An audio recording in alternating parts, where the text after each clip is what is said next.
वा रे वा, तुम्ही लोकांनी खूप चांगलं काम केलं आहे. आपल्या अनेक केसेस जिंकण्यामागे तुम्ही लोकांनी जी मदत केली आहे, मी आशा करतो यामध्ये पण कराल.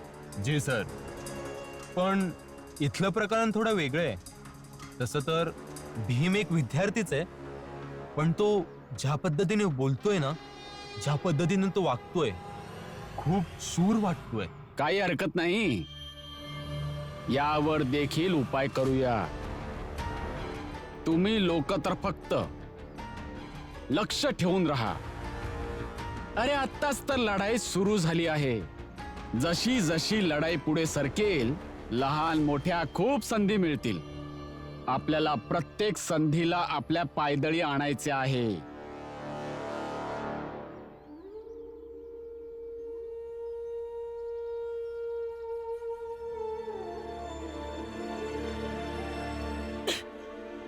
ताई, ताईंना शुद्ध आली. बाबा, आत्या, ताई शुद्धीवर आल्या. उठा उठा, या. तुम्ही ठीक आहे ना ताई? कसं वाटतंय आता? उठून बस. थांबा सगळी तिथंच. काय गरज नाही पुढं पुढं करायची.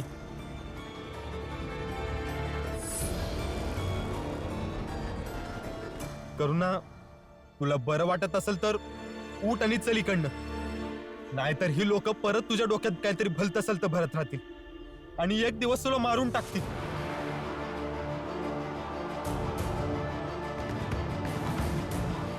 ताई, नवरा म्हणून बाळादादांची काळजी करणं योग्य आहे. भलेही ते तुमच्यासोबत कसे बी वागत असो, पण प्रेम करतात यात काय बी शंका नाही. हो वहिनी, मला पण असंच वाटतंय की पुढचा जो काही निर्णय असेल तो तुम्हीच घ्यावा.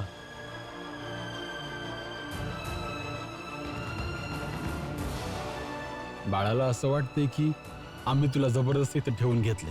ही समधी कामं आम्ही तुझ्याकडून जबरदस्तीने घेतोय, ज्याने तू आजारी पडशील, तुला त्रास होईल, तू कंटाळशील. पण खरी गोष्ट ही आहे की आम्हाला तुझ्याकडून कोणतंच काम जबरदस्तीने नाही करून घ्यायचंय. रामजी भाऊ, पण बाला जर त्याच्या पत्नीला इथून घेऊन गेला तर परत तोच तमाशा करेल ना. दीपकची आई, हे आमच्या घराचं प्रकरण आहे. आम्ही ते सोडून घेऊ. तुम्हाला मध्ये बोलायची गरज नाही. अरे, नवरा बायकोंच्या मध्ये नेहमी पंचायत लावून सरपंच बसवणं बरोबर नाही. की कोण बरोबर करतोय, कोण चुकीचं करतोय. ऐकलं नाही भाई तुम्ही? बाला काय म्हणाला ते, की हे त्याच्या घरचा विषय आहे आणि तुम्ही बी त्यांच्या घरापासून तितकेच लांबचे आहे जितके आम्ही. तर गप्प बसा.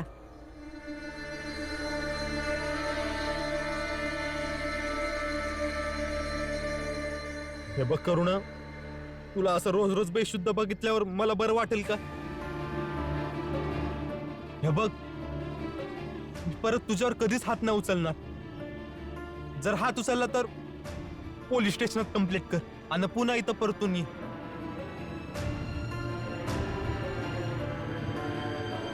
पण मी तुझ्या समोर हात जोडतो, आता इथनं चल. मी तुला असं नाही बघू शकत. ऐक माझं.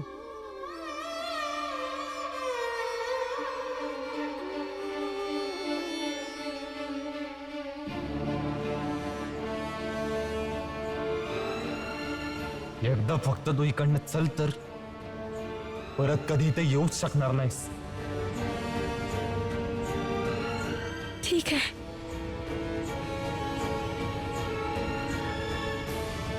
मी खरं सांगतोय, मी पुन्हा तुला तक्रार नाही करू देणार. तुम्ही इथंच थांबा, मी आत्ताच आले.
करुणा, हे काय करतेस?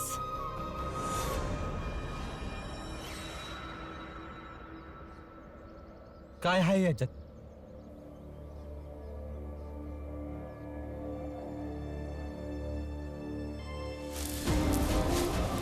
करुणा,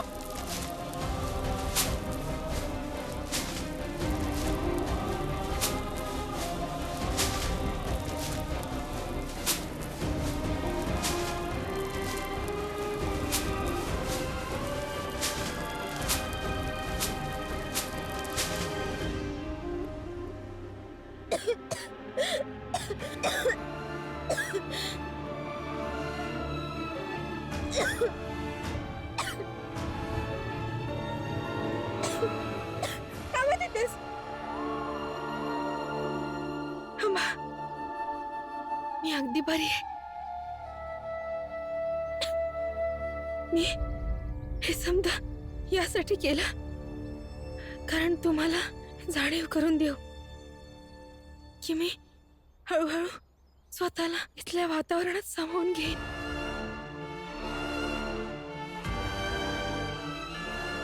स्वतःला यांच्यासारखं बनवेन. आज हे शुद्ध नाही झाले ना मी, उद्या खोकणार बी नाही. पण तुमच्या संगत तोपर्यंत जाणार नाही जोपर्यंत मला तुमच्यावर पूर्ण विश्वास बसत नाही.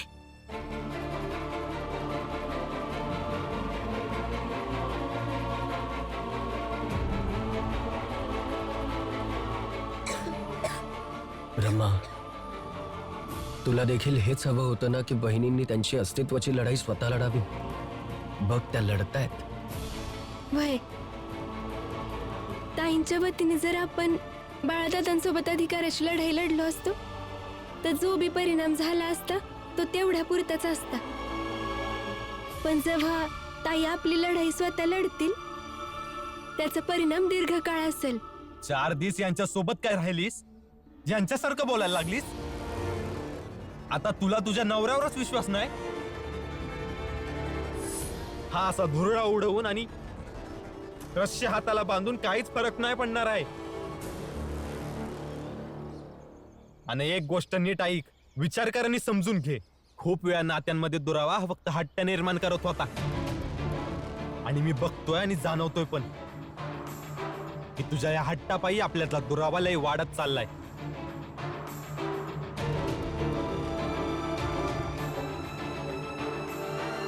घेऊन जाईल आतमध्ये आणि सांगा आंघोळ करून घे, नाही तर धुळी पाय पुण्यांदा बेसूत पडल. हिची आंघोळ झाल्यावर हिला समजवा की शांत डोक्याने विचार करून पुन्हा एकदा उत्तर दे. थांबा.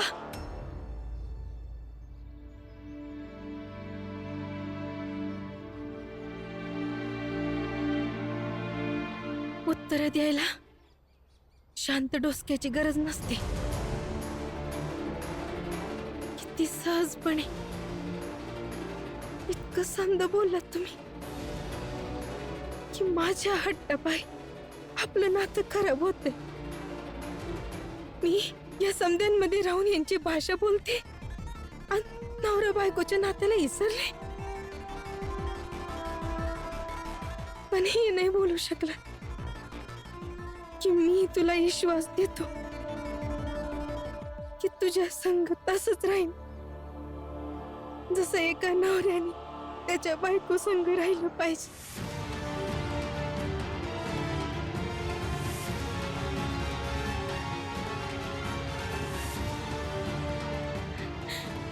आणि याच विश्वासाची कमी आहे आपल्यामध्ये. त्यामुळं आता नातं तुटत असेल तर तुटू दे.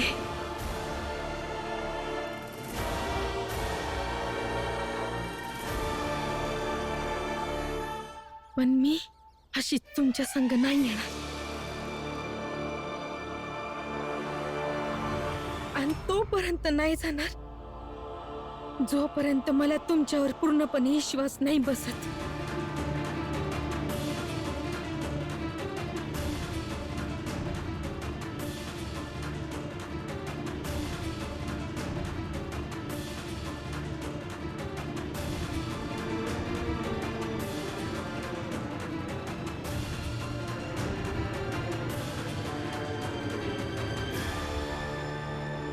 ऐकलंस भीम?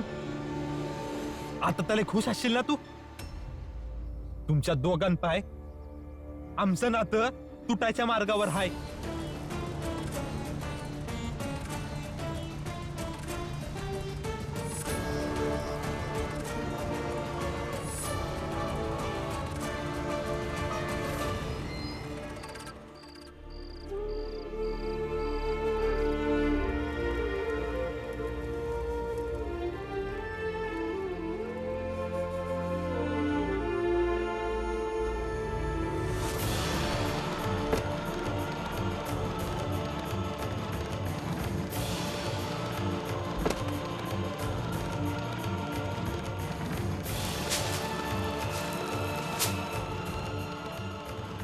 आता नातं तुटत असेल तर तुटू दे, पण मी अशीच तुमच्या संग नाही येणार आणि तोपर्यंत नाही जाणार जोपर्यंत मला तुमच्यावर पूर्णपणे विश्वास नाही बसत. नाही, अशी लढाई सोडून पळून नाही जाणार मी. यावेळेस भीमला हरवूनच राहीन. लहानपणापासून प्रत्येक वेळेस भीमनी मला हरवलंय, पण मी माहित नाही कित्येकदा त्याला मदतच करत आलोय. यावेळेस त्याला हरवलं तर माझा जुना सगळा हिसाब फिटून जाईल. एक मार्ग हाय.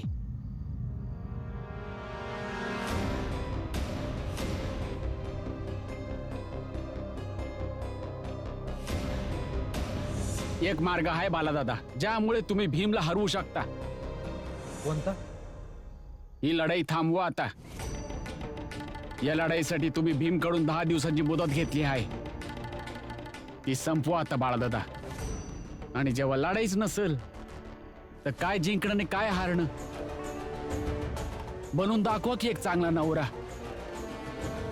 आणि एक चांगला नवरा बनायला काय वाईट आहे बाळादादा?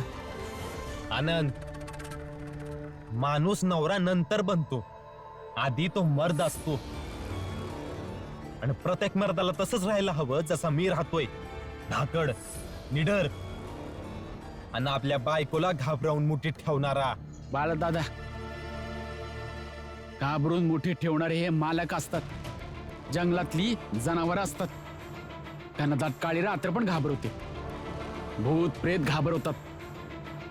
आणि तुम्ही यांच्यापैकी कोणी बी नाही. एक व्यक्ती आहात, एक असा व्यक्ती ज्याने आपल्या पत्नी संगत प्रत्येक सुख दुःखामध्ये तिच्या संगत राहण्याची वचनं दिली आहेत. बालदादा, तुम्ही भीमचं बोलणं समजून घ्या आणि जनावरापासून मनुष्य बनण्याचा प्रयत्न करा. मी जनावर वाटतोय तुला? जनावर वाटतोय मी तुला? जसं वागताय तसंच बोलणार ना बालदादा? हे बघ आनंद, माझ्याशी वाद घालू नकोस. निघून जाईत ना, नाही तर लय वाईट होईल. काय करणार? नाही सांगा ना, काय करणार? मला तर हाच विचार करून वाईट वाटतंय की भीममाईचा मुलगा असून पण तुम्ही तुमच्या पत्नी संगत अशी वागणूक करता. आनंद, बालदादा, काय काय करता तुम्ही? काय करताय नाही तुम्ही? ऐकणार तू. बालदादा, हे बघा, हे बघा. सोड आनंद दादाला, सोड. बालदादा,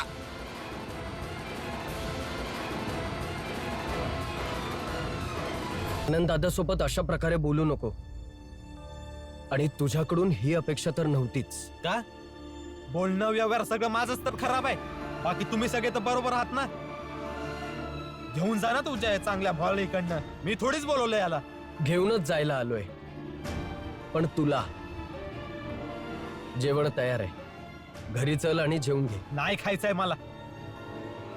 दादा, भीम, बालदादा येतील. तू चल इकडनं. ये.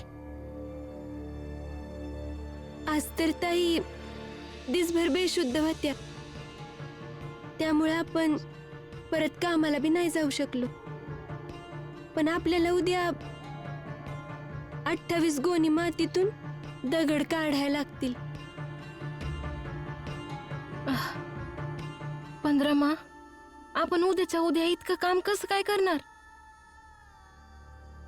माहित नाही ताई, पण जर नाही केलं ना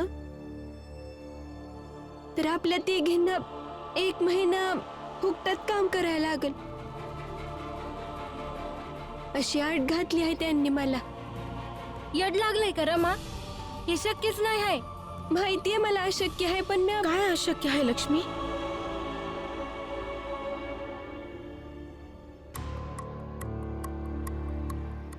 ही काय म्हणते रमा? ते ताई सांगतायत की बाळादादांचं बदलणं आधी अशक्य वाटत होतं, पण आता तुमच्यामुळे ते शक्य वाटतंय. माझ्यामुळे नाही रमा, ते तर तुमच्या संध्यांमुळे. ताई, मला तुम्हाला एक सांगायचं होतं. काय? हे बघा ताई, बाळादादांना परत असं कधी बी बोलू नका की नातं तुटलं तर तुटू दे, कारण नाती नाही तुटली पाहिजेत. आणि आपल्या घरामध्ये आधीच लई सारी नाती तुटली आहेत, आणि मग आणखी एक तुटलं तर अशी तुटणारी नाती लई त्रास देतात. आतापर्यंत मी माझ्या आयुष्यामध्ये जेवढं पाहिलंय ना, त्यातनं हेच शिकले आहे का घराच्या भिंतींमध्ये फूट पडली तर चालेल, पण नात्यांच्या मध्ये कधी बी फूट नाही पडली पाहिजे. तुटणं तर लय लांबची गोष्ट आहे. आणि रमा, या गोष्टीची जाणीव आहे मला की माझ्यामुळं बाबा आणि यांच्या नात्यामध्ये फूट पडली आहे, आणि याचं दुःख तुला आणि मला, आपल्या सगळ्यांना आहे.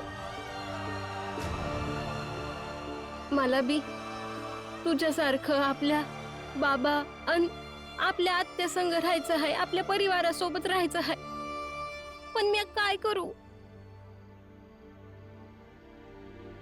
पर मी पूर्ण प्रयत्न करत आहे की आपण सगळे पुण्यांदा एक साथ राहू.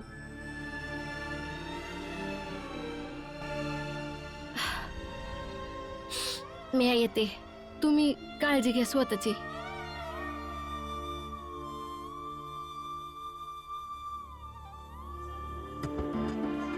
चला.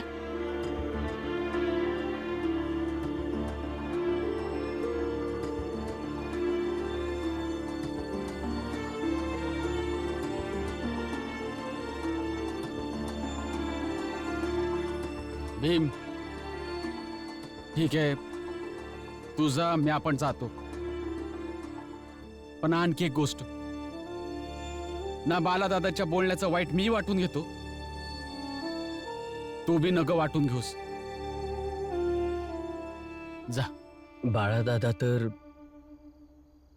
आधीपासूनच असा आहे.